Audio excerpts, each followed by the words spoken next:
আপনি কি জানেন বুখারী শরীফের এই হাদিসটি একজন নারী রাসূলুল্লাহ সাল্লাল্লাহু আলাইহি ওয়াসাল্লামের কাছে এসে তার স্বামীর বিষয়ে অভিযোগ করলেন।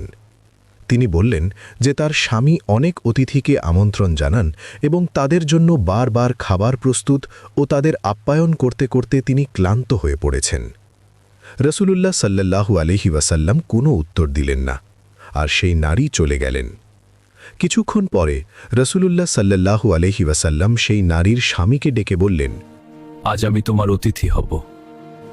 তখন সেই ব্যক্তি অত্যন্ত খুশি হয়ে বাড়ি ফিরে গিয়ে তার স্ত্রীকে বললেন, আল্লাহর রাসূল সাল্লাল্লাহু আলাইহি ওয়াসাল্লাম আজ আমাদের অতিথি হবেন। তার স্ত্রী খুব আনন্দিত হলেন এবং অনেক চেষ্টা ও যত্ন নিয়ে যা কিছু খাবার ছিল তা দিয়ে রাসূলুল্লাহ সাল্লাল্লাহু আলাইহি ওয়াসাল্লামের জন্য খাবার প্রস্তুত করলেন। যখন রাসূলুল্লাহ সাল্লাল্লাহু আলাইহি ওয়াসাল্লাম তাদের ঘরে এসে তাদের আতিথেয়তা